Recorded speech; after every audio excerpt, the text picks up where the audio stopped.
Problem 7 asks us to find the magnitude and direction of ball 2 after a collision. It gives us our masses for each ball, and then it asks us later to calculate how much kinetic energy we lose during this collision.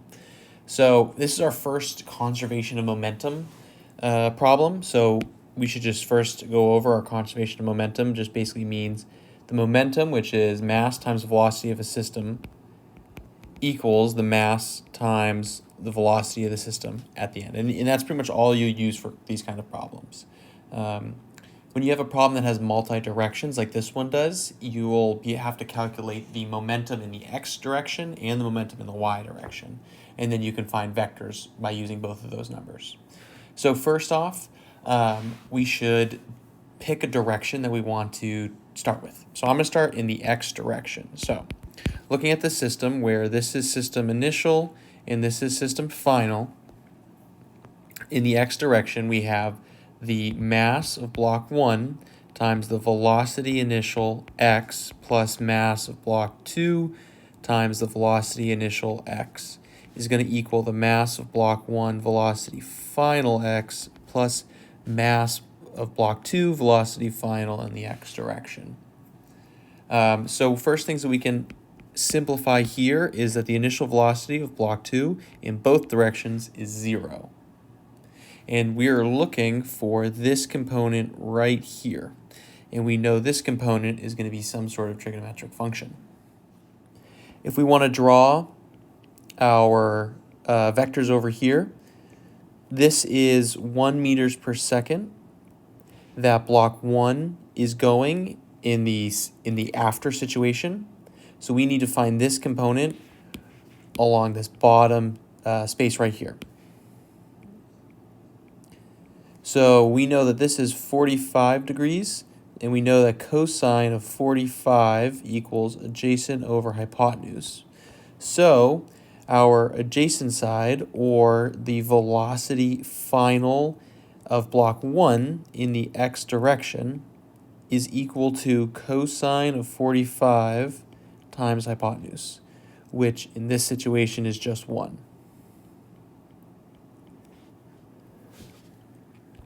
If we go back up here, we can then come down. All of our masses are equal, so they're going to cancel out of this problem completely.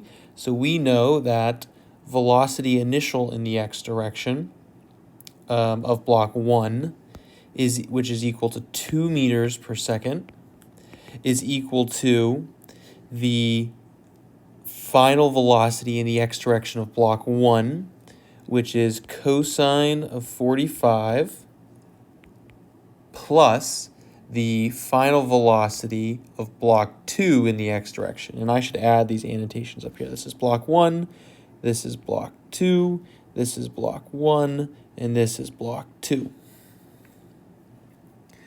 So from this point, we can go ahead and simplify. Our final velocity of block 2 in the x direction is equal to 2 meters per second minus cosine of 45. We know that the cosine of 45 is root 2 over 2. Now we need to do the same thing in the y direction. So m1 v1 initial y plus m2 v2 initial y equals m1 v1 final y plus m2 v2 final y. So from this point, we can cancel out a few different things. First off, we know the y velocity of block 1 is 0. The y velocity and total velocity of block 2 is 0 in the initial situation. So those first components are going to go to 0. And then in the second, we are looking for this component right here. And again, we know this component because sine 45 is the same as cosine 45. And all of our masses are going to cancel out again.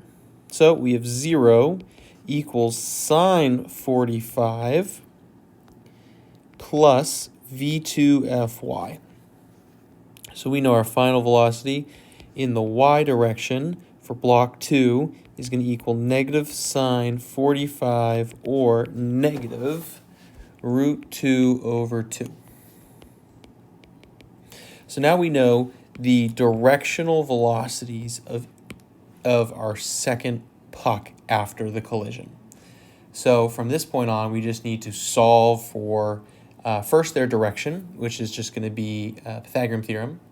So we're going to have V2 final magnitude is going to equal 2 minus, I'm going to rewrite this as cosine 45 squared plus negative sine 45 squared, all to the 1/2. And this is going to equal 4 minus 4 cosine 45 plus cosine 45 plus sine squared. This is, by the way, cosine squared of 45. Sine squared 45. All of this is still to the 1/2. We can simplify this. This plus this is going to equal cosine theta squared plus sine theta squared equals 1 is one of our trig rules. So we can then use this to simplify. We're going to get 4 minus 4 cosine 45 plus 1, 1/2. And then this is going to equal 5 minus 4 times root 2 over 2 to the 1/2. Our final velocity is going to equal 5 minus 2 root 2 to the 1/2. If you plug this into a calculator, it's about 1.474 meters per second.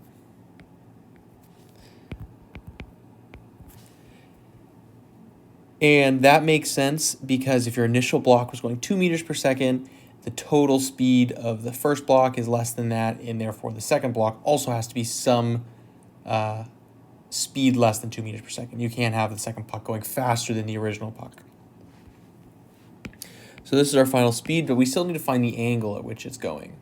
So if you just want to find the angle, we can use the tangent equation, where the tangent of theta is equal to y over x, or opposite over adjacent. And if we want to solve for this, it's going to equal the inverse tan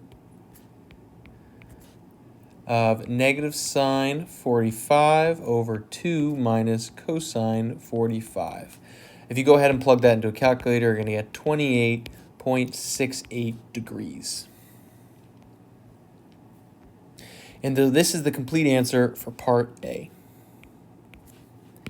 Part B asks us about kinetic energy lost during the collision. So this means it's not perfectly elastic, and we know it is not inelastic because it has some sort of bounce as the pucks go in different directions. So you would solve this by looking for the lost kinetic energy. So we know that kinetic energy is equal to 1/2 mv squared. So our initial kinetic energy is going to equal 1/2 m1 times our initial speed of 1 squared. And then there is no speed at all for the second puck, so the second component is just going to come to 0. So this comes to 2m, because this is 2 meters per second. So 2 squared is 4 divided by 2 gives us this 2 value, and then m is just the mass of both of our pucks. So K initial equals 2 mass units. K2, or excuse me, I'll call K final, is going to equal 1/2 m1 v1 final squared plus 1/2 m2 v2 final squared. This equals 1/2 m, just mass unit, times our total speed for puck 1, which is 1 meters per second. And remember, directionality does not matter when you're taking energies. 1/2 m mass unit times, what was our answer? Of 1. We're going to round to 1.4 and go from here. And then if you want to continue to solve this, you'll pull out the 1/2 m, and you're just going to have 1 plus 1.4 squared. And this is, if you plug this into a calculator, you're going to get a kinetic final energy of about 1.586 mass units, we'll just round that to 1.6 mass units. And then you want to do percent loss, which is just how you used to see the equation when you were younger. It's going to be kinetic energy initial minus kinetic energy final over kinetic energy initial. Times, it's very important to get the percentage, times 100. So you're going to get 2 minus 1.6 over 2. And you have these mass units that are technically in here. They're going to cancel out, so the mass is irrelevant. And you're going to get an answer of 0.4 over 2 times 100, which is going to give you an answer of about, I think, 20%. 20% loss.